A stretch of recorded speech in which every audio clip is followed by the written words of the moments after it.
NPS Now, your source for news and information about Norfolk Public Schools. I'm your host, Karen Tanner, and with me today is Principal Tommy Smigiel for the Academy for Discovery at Lakewood. Yeah, hi Karen, thanks for having me again. Yes, I say that 3 times. Yes, the Academy for Discovery or at Lakewood. Or we could just call it Lakewood for now. Thank you, Lakewood. Great to have you. I had you on the show recently to talk about the steps where we were getting started, but you got some great news recently I want you to share with us today. Absolutely. You know, as we've been following the school board's plan to become an International Baccalaureate Middle Years Program school, we recently found out that we have been awarded the candidate status, so we can now move forward with going through the authorization process with the International Baccalaureate program. So what does this mean for your school? Well, it's exciting. Personally, it was a 3 to 4 month application process, but working with community members to be able to fill out that application, the school planning and management team. But this means that we can now move forward and take that next step to bringing even more academic excellence to Norfolk Public School students. And so now this is a choice school. It is a choice school. So when the application process first started, we gave an opportunity for any rising 3rd through 8th grade student to apply to come to the school. Wow, and how did that work out? What's up? Give me an update of what's happening. Well, it was crazy, to say the least. We had a huge response. We had over 1,250 applications for originally 650 spots. Actually, I expanded the enrollment to 700 because we had so many applications for the school. But it was a tremendous response. I think parents are very excited about this opportunity for their students. Well, walk us through what the IB program really is about. Sure. So just a little side note, International Baccalaureate is probably considered the premier world education program. And when I say world, I truly mean world. It's international. But it is a type of pedagogy. It's how students are taught. They do have guiding frameworks and how it works with our state curriculum. But it's how students are taught through a global context. There's approaches to the learning that the teachers are trained to teach the students through, and it helps bring in that kind of global perspective so that you're not just looking at it from your Norfolk, Virginia perspective, you're looking at this from a world perspective. And you're the only middle school. Yes, so in Norfolk, we will be the only middle school that will be going through this process. There are a few in the Hampton Roads area, but this is unique to our program, to our system.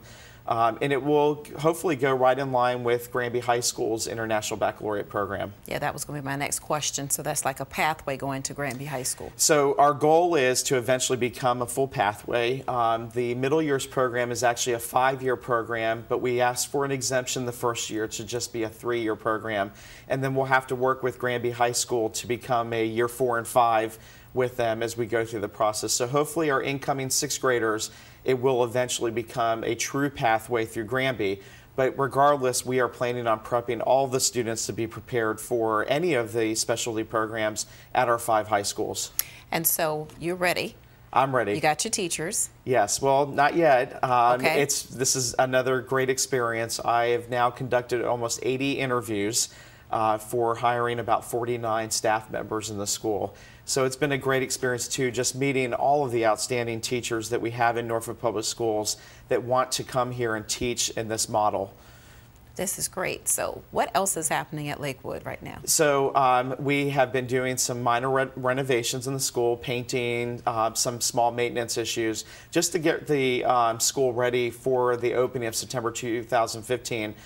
With full support of Dr. Michael Thornton and his staff, we are on track to opening on time. All the furniture will be delivered in May, so that was another exciting process. I felt like I was buying a new house and picking out all the furniture for it and the colors. But we'll be opening up with that as well, and then also getting our technology up to par with many of the other Norfolk Public Schools. So this is also a choice school, but it's a middle school. So what type of sports or athletics are available there? So we are just like any other middle school in the city, and we'll have those opportunities for our students, a full sports program. Our SOL scores stay at the school. The only difference is that students are coming from around the city. So we do bus students from all over the city as opposed to having a district. And the population is how many students? 700 students, so we have approximately 325 elementary school students between grades 3 through 5. And then for our middle school, we have about 375 students for grades 6 through 8th. I know the students are excited to step into a new school in the fall. Absolutely. It's just been exciting to see the responses of our parents and students, even Facebooks. I've seen it on Twitter. Just the whole community just seems really excited about this program. And as I said at a school board update recently, this is a great opportunity for Norfolk to evaluate even offering more specialty programs. Because we saw so much interest in this school, you can see that there's a need for even more programming. What's the mascot for the school? So we're the Eagles. The Eagles. So the idea behind the Eagles, when the school planning and management team discussed this, was to talk about how we're going to soar and the symbolism of success. And at one time, Eagles were going to go extinct, and they came back. And so we're going to show the city of Norfolk and Virginia that this school is ready to go. We're going to be fully accredited in our first year. We're just really excited about the programming there. Great symbolism. It is, yes. And I'm a fan of Eagles. Not the Eagles football team, but I like what Eagles stand for. So. Right, and also not just to celebrate the IB designation, but you just recently won a grant for the school already. Absolutely. So I had another opportunity to apply for the Lowe's Toolbox for Education grant, and I received a $5,000 grant that will go right in line with our project-based learning implementation. So we're going to be installing a rooftop garden and an outdoor classroom in back of the building. And I have a lot of excited parents ready to help me put those picnic tables together and put all of the project together. So what do you expect them to learn with this rooftop learning? So as part of project-based learning is really inquiry-based, but looking at our life sciences, our earth sciences, even through math, we'll be able to implement some projects that will allow the students to get that hands-on exploratory feeling. And you know, just being out in nature, our students need to get outside, and so that experience alone will mean a lot for our kids. Well, it sounds like you're already on track for opening in September. Oh, absolutely. I mean, I'm just working really hard. The staff is working really hard to make sure that we don't have any hiccups. We want to open up full and ready to go. And as I said earlier, Dr. Thornton has been wonderful support. And even before as our acting superintendent, he has been just remarkable help. All of our staff has just been wonderful in making sure that we get this going and we open up with a lot of success. When is open house going to be? So we have a lot of different open houses. We have a separate one for private and homeschool students. So we have about 85 private and homeschool students coming back to the district. So they'll have a separate night. And then we'll do it by grade level so that they can come in and see the school. But we'll post all of that information on our website to allow the opportunity for the parents to prepare for those open houses. It sounds like an exciting beginning of a school year. What's that first day going to look like for students when they walk through your doors? I think there's going to be a lot of smiles, a lot of happiness. We're going to have a special treat that day. I can't talk about yet, so but we'll make sure, you know, that this is completely celebrated. We want to be a model too for as the district moves forward with their transformation initiative. We want to make sure that everybody sees how we did this, and we make sure that we model this. And we learn from any, from the process and how we went through it, so that we can make sure that we just multiply the success as we move forward. Well, congratulations already on the success of the school before the doors open. Absolutely. It's a lot of weight on my shoulders, but I feel confident that we're going to open up those doors and just have something that to celebrate the success of our students and their achievements. It will just be an ongoing good news story from this point forward. And we look forward to that. Absolutely. Thank you for joining me today. Thank you. Please have me back. We definitely will have you back. Thank you. Thanks. Stay tuned for more NPS Now.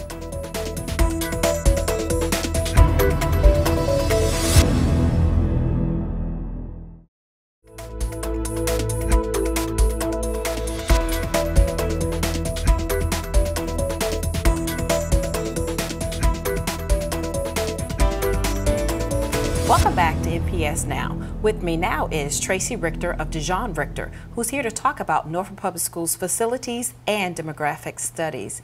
Welcome to NPS Now. Thanks for having me. I am glad to have you on the show to talk about all of these things that has been going on in Norfolk Public Schools that your organization has been a part of. So thank you for joining us today. Well, thanks. It's nice to be here, and it's great to work with a community like Norfolk. Great. Well, great to have you to explain all of this. So what goals have the board and administration come up with or working with you with for facilities and demographic studies here in Norfolk? Well, working with the school board, they've determined that we need to utilize our facilities better, fill our schools up to make sure that we're utilizing to their fullest potential, but also aligning good programs in those facilities and then getting the conditions better in our facilities, so fixing up buildings, investing capital dollars in to make the improvements needed at our school facilities. So when did you start working with us? Oh, we've been here almost 2 years now working with the division, and you know, we've done a lot of great planning efforts in those 2 years, and we're excited to continue to do that.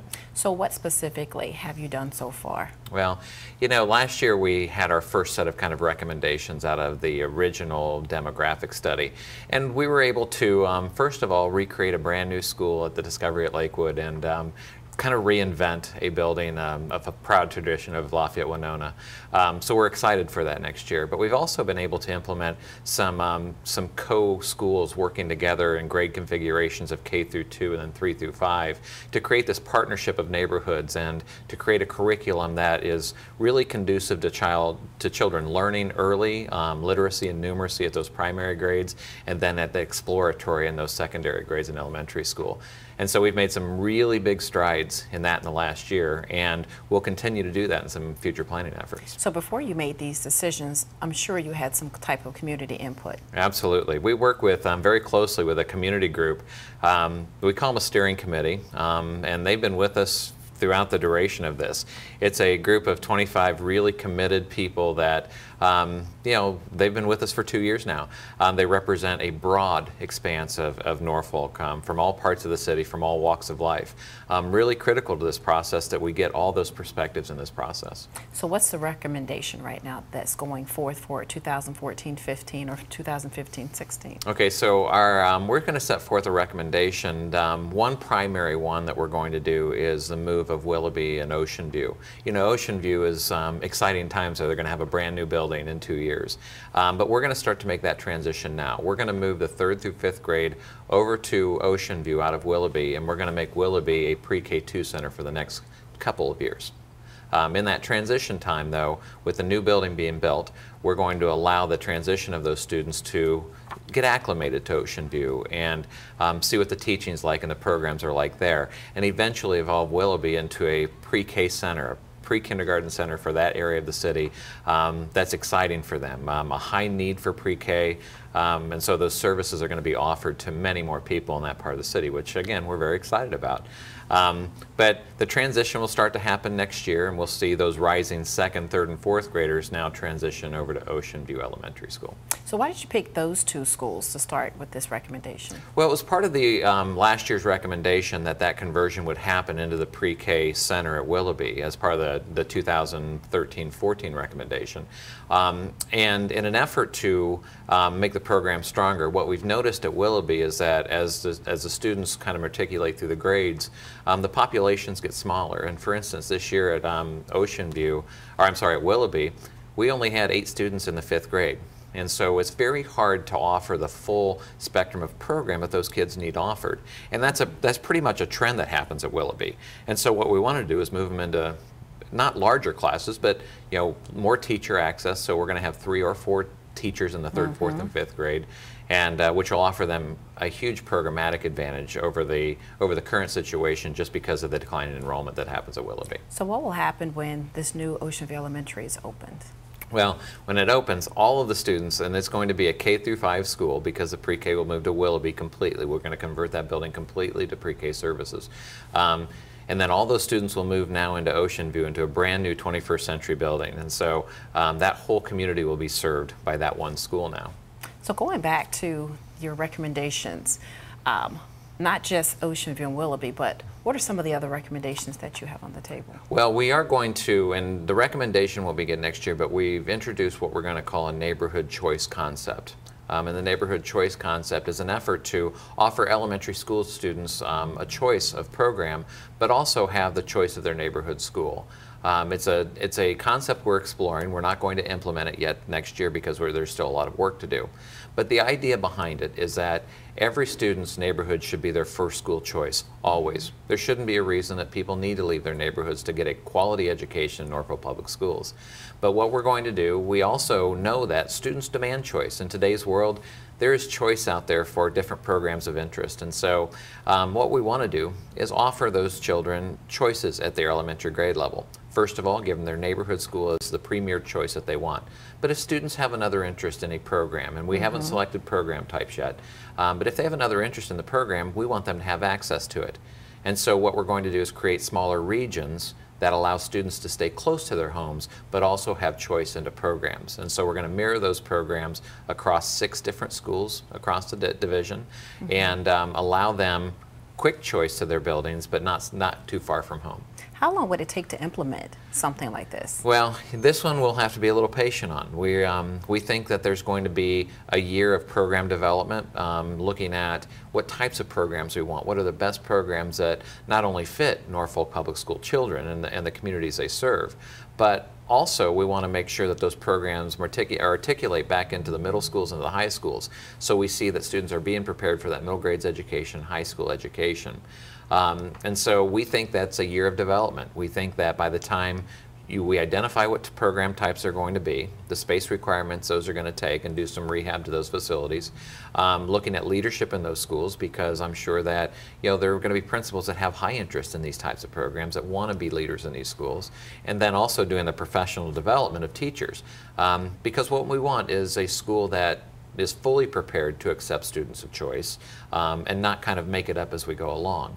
And so we believe that this implementation can take 2 to 4 years over time, but we think that's good. We think it gives the community time to explore, to understand what their choices are going to be in the future, and also gives those parents who don't quite have kids in schools yet an opportunity to explore the district a little more, to know that their first choice will always be their neighborhood school, and it will be a quality education in their neighborhood school, but also that they can go a few blocks down the road and say, my child has an interest in this program and I may want to enroll them, but keep them close to home. And in some of these recommendations, I'm sure some parents are wondering, are there going to be any school closures? I love my neighborhood. I love the school around the corner. Are they going to close my school in any of the recommendations? Boy, that's a great question, because I know that adds a lot of tension to communities, and we certainly don't want that, because we are trying to provide a better educational experience for all children. The good news is we're not going to close any schools to do this. We're going to make sure that those schools that don't have enough kids in them to fill them up have enough kids to fill them up, so that kind of fear goes away from the community, to say, well, because our school's not being used, we're always going to be kind of that school talked about for closure. That's not our goal. Our goal is to fill those schools, to make sure all neighborhood schools stay open for as long as we can keep them open. What you're doing here in Norfolk, you're doing in other school districts. I should have done this in the beginning. Tell us a little background about you and the work that you do, and how it kind of quantifies or qualifies you to do this and support us. Sure. My company does K-12 public school planning. Anything that you can think of that happens before you start building buildings. Demographic work, or programming of buildings to understand what types of space we need for the right programs. But also putting all that together with the demographics that we see, along with programs, along with the condition of facilities, to really put it all together to lay out a plan for the future for school districts and divisions across not only the Commonwealth, but around the nation. We've had the pleasure of working in 47 states, and I can't almost tell you how many school districts we've worked with of all sizes. I've worked in school districts as small as 300, and I've worked in districts as big as 275,000. And so what we've discovered is that school districts across the country face issues just like you do, but every district has their unique qualities to them. And so it's coming in and investing our time and our energy to learn the communities, not just the schools, but the communities that they serve. And so we've had the pleasure of working all over this country. The company's been around almost 25 years now. And we've had the pleasure of working in Virginia for most of those 25 years. And so we've had a lot of experience in the Commonwealth, but also have allowed us to see kind of the perspective from all over the country, to bring in best practices, to show what aren't best practices, things that haven't worked in education. I always say it's kind of working beyond the trend. You know, education seems to be this trendy business thing that happens, that something comes up and everybody's excited about it and then it just goes by the wayside. We've all seen those 1970s buildings have those open classrooms, right? Right.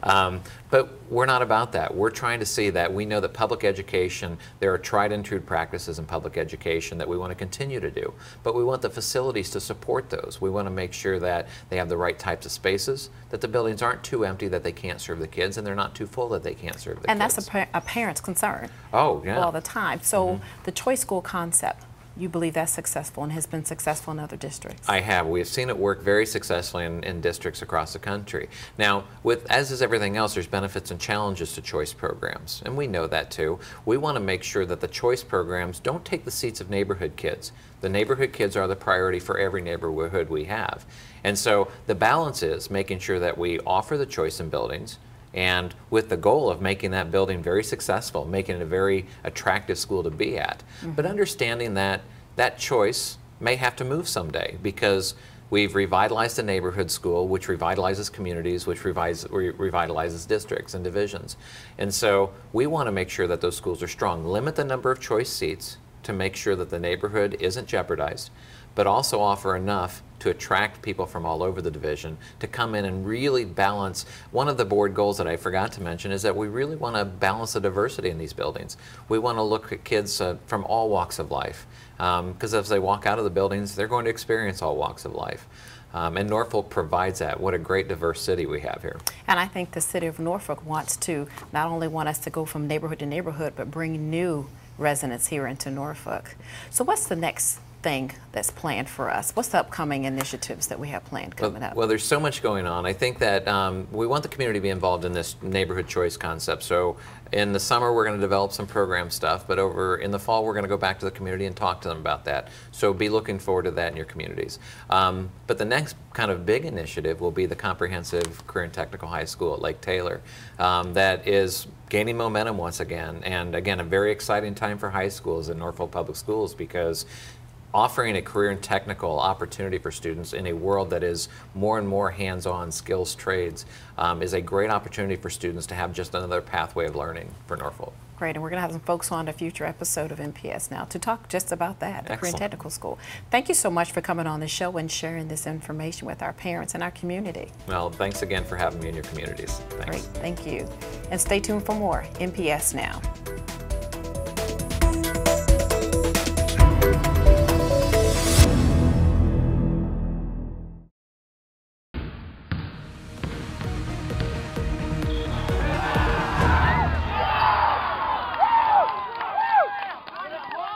Welcome back to NPS Now. I'm Steve Suttmiller, Senior Coordinator of Athletics.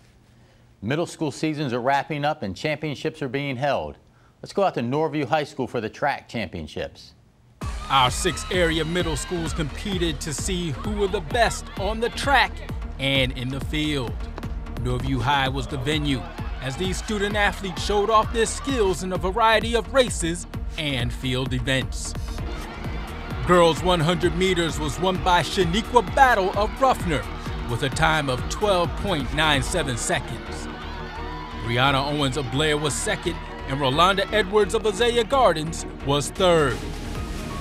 Boys 100 had Isaiah Alexander of Lake Taylor crossing the finish line first with a time of 12.18 seconds. Teammate Darnell Taylor finished second, and Wilson Perry from Norview got the bronze. Girls 1600 meter run featured 15 runners looking to cross the 4-lap race as the winner.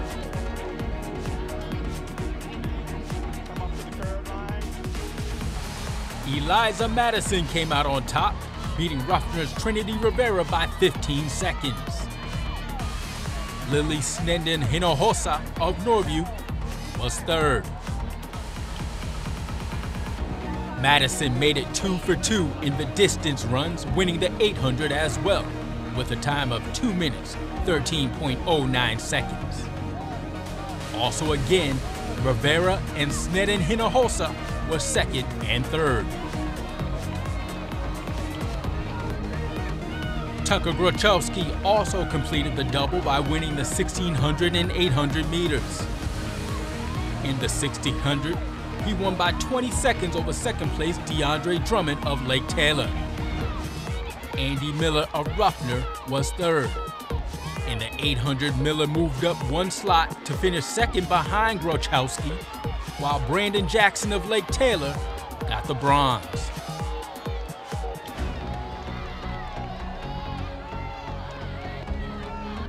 Ruffner went 1-2 in the 400-meter dash.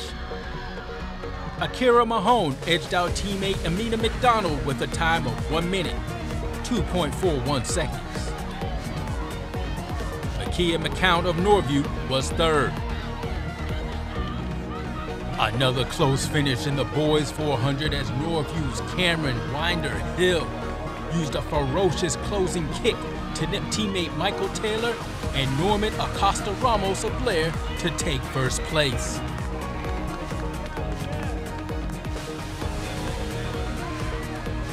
Shaniqua Battle added to her gold medals.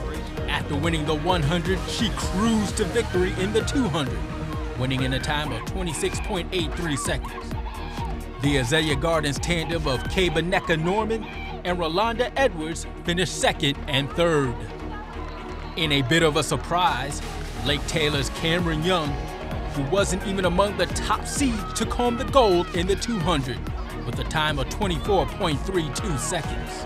Jamal Duncan of Norview, who was in a different heat, took the silver, while Isaiah Alexander took the bronze. Taking a look at our field events, we'll start with the girls' shot put. India Upshur won the gold by more than 5 feet with a throw of 32 feet, 9 inches. The Norview tandem of Danielle Varner and Tanisha Gregory took silver and bronze. Savion Craven of Azalea Gardens took home the boys' shot put with a throw of 39 feet, 2 inches. Tyon Floyd of Ruffner was second, while Joshua Hughes of Azalea Gardens finished third. In the girls' long jump, Brianna Owens of Blair won with a leap of 15 feet, 1 inch. Kabaneka Norman of Azalea Gardens and Destiny Smith of Ruffner placed second and third. Jamal Duncan of Norview, who was second in the 200 meters, got his gold in the boys' long jump. Robert McFadden of Azalea was second, and Darnell Taylor of Lake Taylor was third. 4x100 relay went to the way of the Blair Clippers on the girls' side. The team of Quinterly, Holland, Hooks, and Owens won with a time of 54.51 seconds. Boys 4x1 was also exciting as Lake Taylor held off a closing Norview to win top spot. The team of Taylor, Alexander, Lee, and Young won in a time of 48.30 seconds. Final races of the day, the 4x400 relay, where the Lady Bulldogs of Ruffner cruised to victory. The team of Mahone, McDonald, Moody, and Mason won with a time of 4 minutes, 45.8 seconds. Norview was second, and Blair was third. The team of Taylor, Collins, Lawson, and Perry gave Norview the final gold of the day with a time of 3 minutes, 59.42 seconds.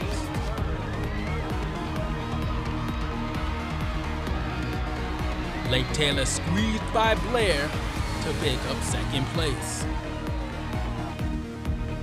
Now let's take another look at all the individual winners and the team results.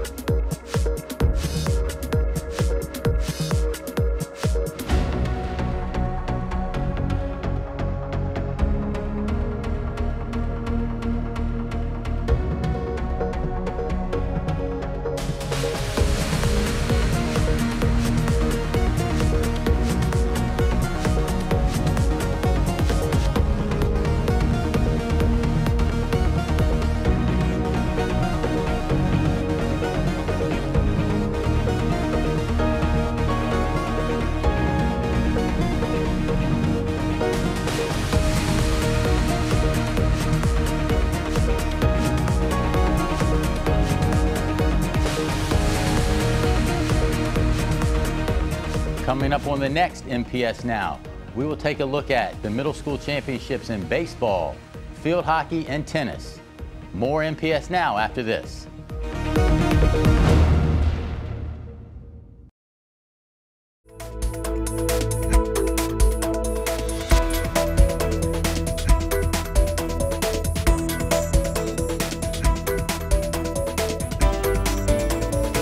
Welcome back to NPS Now. With me now is Norfolk Sheriff Bob McCabe.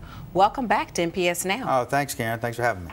We're excited to have you every year to talk about the great summer camps that you have for Norfolk students. And so we got a lot of them to cover today, so we'll just go ahead and get started. Okay. Yeah. What exactly and why do you host these type of summer camps every year for Norfolk students? Well, you know, we tried to target kids in that middle school age because it seems like the more time they have on their hands, they tend to get into mischief that they probably shouldn't. So we started a sports camp almost a dozen years ago, and I've been looking, gosh, for at least 10, 12 years for a location to have a summer camp. I used to look in these sheriff magazines, and sheriffs in Florida, Texas, Arizona, warm weather climates, they would have year-round summer camps for kids. And so we were able to partner with the Girl Scouts and Sertoma over at Camp Apaces, which is on Granby Street by Forest Lawn Cemetery. And so this is going to be, I think, our third year. And what we're trying to do is just give the kids something to do. It's all free. It's through my foundation. And, you know, that's 2 weeks out of the summer that the kids can stay busy. Great. Now, let's get started with the camps. Okay.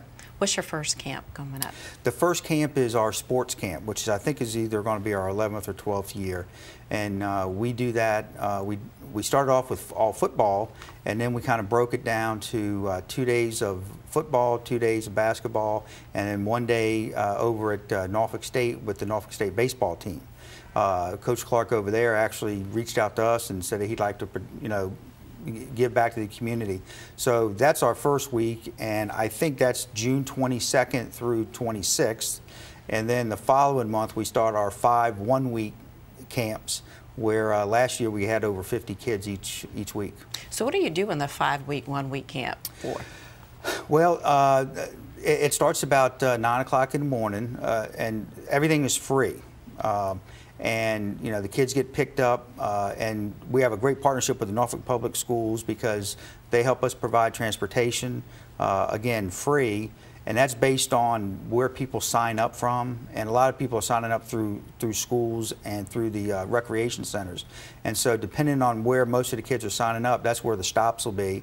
And when they get there, you know, they all get introduced and so forth. The first thing we do is we do a flag ceremony, you know, raising the flag and doing the Pledge of Allegiance. And then there's, depending on the day and how they're broken into, we have canoeing, we have archery, we have arts and crafts.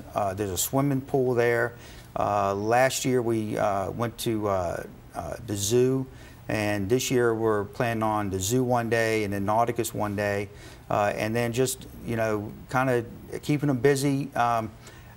There's not too many places you can go canoeing and go and practice archery. You know, so it's really just a great experience, and the camp lasts till about 3:30 in the afternoon. All the kids get back on the bus and get taken home, and again, all this is free. We have breakfast and lunch that's supplied again through Norfolk Public Schools. We have a great partnership with the public schools, and we're very happy about that. And this is for ages 10 to 14. We target the 10 to 14-year-old age because they're a little bit more responsible than the younger ones, especially around water, because we're right there on the lake there on Granby Street. And again, that's to kind of target the kids that are old enough to get out, maybe go out of the house and kind of, you know, go around the neighborhood and, you know, find trouble. So the camp you just described, that's the 5-week camp. That's the 1-week camp. Okay. Now, what will the kids have in store for them for the baseball, the basketball, and the football camps? Well, it's been a lot of fun. Again, all of these folks, whether they're players or coaches, come free of charge. They don't get compensated anyway, other than the fact they come back and they're giving back. And with our football, we have we're blessed to have so many, ex-professional athletes, current professional athletes, college players, college coaches from this area. Bruce Smith has been every year. Of course, he's a Norfolk native. We have Amos Lawrence, who's been a couple of times, and we had Plexico Burris the year before he shot himself in the leg. And so we get a lot of these folks. Daryl Tapp is somebody who's playing with the Redskins, but he flew all the way from Seattle when he was with the Seattle Seahawks. He's from Chesapeake, Deep Creek area, and he actually flew all cross country to attend the camp, say hi to his mom, and then go back to Seattle. So, and all these folks show these kids the drills on, what they actually show these the professional athletes. You have Norfolk State coaches, Old Dominion coaches. Steve Suttmiller from NPS comes out. We have now we have middle school football. In Norfolk, which I understand our camp is kind of what helped generate that, because we didn't have it before then. And so we have a lot of the coaches, the volunteer coaches that for middle school, that'll come out too. And so, we'll have anywhere from 120 to 180 kids, and we have no shortage of coaches and players that want to give back. Why do you think it's so vitally important to expose these students to these different sports? Oh, that's a great question, because when I grew up, I played sports all year round. Wasn't good at all of them, or else I'd be doing something else. But it keeps them busy, and there's nothing like teamwork or sports to instill teamwork, to instill having to get along, with others to try and reach, a common goal. And I think you can carry that on all through. It builds character, it builds integrity. I remember as a kid, if we had a bad game and people missed tackles and stuff, the whole team ran laps. The whole team would do, and it builds that sense of camaraderie and teamwork. Along with the professional athletes, who are some of the sponsors that come out and support this for you? Well, we have Pepsi has been a real awesome sponsor for us. And they provide drinks, because usually, especially the sports camp, it gets pretty hot. And we do that during that period because it's in between UVA and Virginia Tech's camps, because we get a lot of those coaches and players that come back. And it's also in between the NFL mini camps. So that's why we're able to get even current NFL players. And Optima has been a sponsor. They provide, Band-Aids and medical supplies and stuff. And of course, probably the biggest is Norfolk Public Schools, because without the schools helping us with transportation, helping us with the meals, it would obviously be more of a burden for us to try and do all that. And again, it's all for the kids. And we make sure the kids understand who's out there. And we tell them, everybody's out here not getting compensated, and we're out there because we care about them. Yeah, I got another quick question for you. Being that you're law enforcement, how do you think this positively affects them or influences them to want to go into law enforcement, being that you're doing this type of camp? Well, and that's pointed out to them by folks who will introduce myself or introduce somebody else, because the whole thing is about relationships, whether it's in adult life or with the kids, and we want the kids to see us as the good guys, and especially with things going on and around the country today when it comes to law enforcement, and most of the kids that come to our camp are disadvantaged, maybe coming from single family homes and so forth, and so we want to come across as positive as we can, that we care about them. And so between that, the summer camp, we have the Norfolk Police comes out and does a canine demo and things like that. And so any way we can kind of show the positive aspects, that we're the friend, we're the good guy. Right. So I want everyone to get pencil and paper at home. We're going to recap real quick these camps for everyone, starting with the first one, which is the Sports Week is June 22nd through the 26th. And then that's 1 week. That's 2 days basketball, football, and then 1 day of baseball. And then the 5 one-week camps start July 6th and run for 5 continuous weeks. And if they go to our website, I think it's on the screen, they can get all the information. All the guidance counselors in the schools, have the information as well. And you're also looking for volunteers too. We can certainly use volunteers, and we've done pretty good. One of the great things about the Norfolk Public Schools high school teams, Coach Sawyer, Coach Frazier, Coach Cotton, part of playing football for these schools is they have to volunteer and give back to the community. So we have those coaches come out, their assistant coaches come out, but they also bring some of their players with them, because they can be great role models as these 10, 11, 12-year-olds see these kids in high school. We've had some of those that are in high school now were in that camp, wow, 4 or 5 years ago. That's great. Yeah. Well, I know this was a lot of information for parents to digest, but real quick, let me get you to give us your website one more time. If they go to norfolk-sheriff.com, that's one website, and then they can also go to Sheriff Bob McCabe Foundation and Google that, and that information will come up. And parents, it's free. It's free. And what's the deadline? The deadline is, we don't have a deadline. Oh, wonderful. Great. I'm going to probably get killed for saying that. Try to take as many kids as you can. But we want to try and get as many kids. We have some late people that sign up and so forth, but we try to get by June 10th. That gives us a couple of weeks, because we check off everybody. The most important thing too is we want to make sure that Norfolk school kids, every now and then we'll have somebody bring some, cousins or friends from Chesapeake or Suffolk or whatever. We want to try and keep this, open for as many Norfolk kids as we can get. Great. Great to have you on the show this morning. Oh, thank you, Kim. Appreciate it. Thank you. And we want to thank you for watching NPS Now. It airs weekly on WNPS, Channel 47, or you can view us online at www.npsk12.com. If you have any great story ideas or information you'd like to share, email us at npsnews@npsk12.com. Again, thank you for watching NPS Now.